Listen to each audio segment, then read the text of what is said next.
Ito si Ma'am Pisces ulit, si Ma'am LV, meron na namang magandang observation tungkol sa SDN. Kasi si Ma'am Pisces gumagamit sa mga dogs niya ng SDN for 4 years na. Oo, kaya nakikita niya talaga to. Sabi niya maganda din po ngipin nila dahil sa SDN.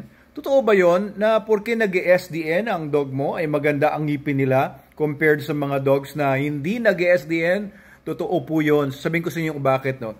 Number one, ang SDN kasi, puro meats yan. Konti lang po yung rice na ginamit natin para lang mag-bind yung cables, di ba? So, mostly meats ang SDN. 90% meats yan kung re-constitute ninyo yung meat portion niya. 90%. Ngayon, ang meats po kasi kapag nasa ngipin or meron man siyang mga, halimbawa, nagkatinga yung aso nyo ng SDN dahil sa hindi naman siya nagtutoothbrush, no? Wala naman masyadong problema. Pero ito, kapag starches yung dumikit sa ngipin ng aso ninyo, pag nagbe-breakdown yan, kasi may amylase din naman ng laway, magbe-breakdown yan into simple sugars, yung mga bakterya sa ngipin ng aso ninyo, syempre kakainin nila yung yung mga starches na yan, and it could lead to cavities and tartar and plaque buildup doon mismo sa ngipin. Kaya pansinin niyo kahit yung mga dogs ko, pansinin niyo, no, si Logan 11 years old na yan. Never kong tinoothbrush yan. Never kong tinoothbrush yan. Never kong tinoothbrush yan. Pakita ko sa inyo soon, no, pagka binidyo ko sila. Walang plaque yan, walang tartar na, walang mga cavities at buo ang ngipin nun. Ang ganda ng ngipin niya kasi SDN42 ang pinapakain ko sa kanya 10 years na.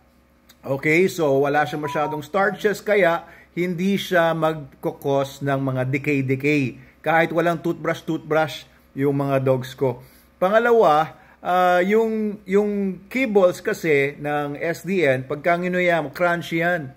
No, although nilalagyan ko ng water, pero kapag kumakain sila ng kibbles, na tatanggal din kung may mga stains or may mga dumikit na konting dumi, natatanggal because of the crunchiness, because of the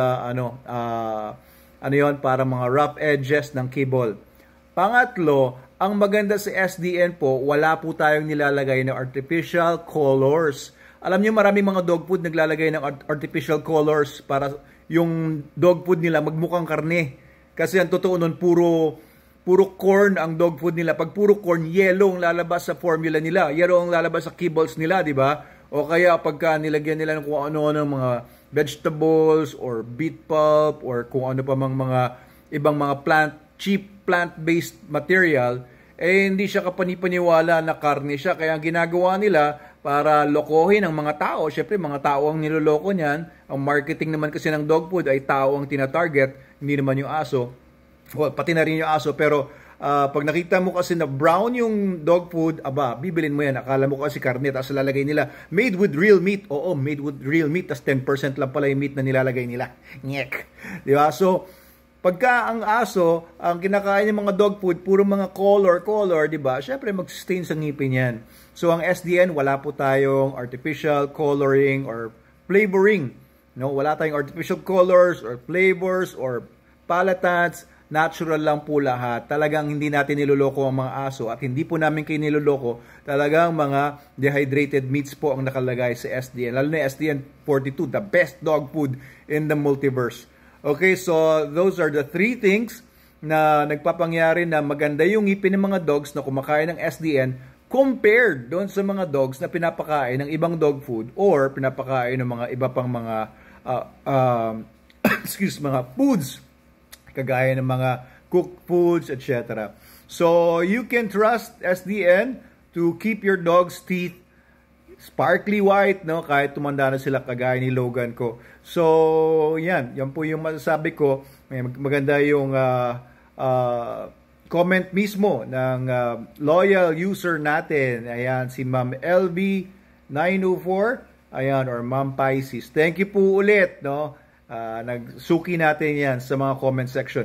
Kung may mga tanong pa po kayo about dogs, about anything, no? SDN dealership, kung open kasi ang dealership ng SDN nationwide, if you want to talk about anything else, please comment below para makonsider natin. Everyday kasi, ang aking panata, ang aking goal is to make 5 vlogs every day. And this is my 5th vlog on the 2nd day na, na 100 days, na 5 vlogs each ang ginagawa ko. Thank you po, Dr. Abel Manalo po ito sa Manalo K9. Please follow and share our videos.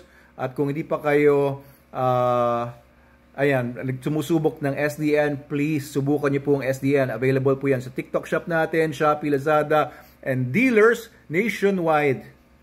Mag-message lang kayo sa amin kung gusto niyo makahanap ng seller near you o gusto niyo makita yung link ng saan kayo bibili ng SDN, the best dog food in the multiverse, the dog food for dogs na magaganda, sparkly, and white ang mga ngipin kahit hindi nagtutoothbrush.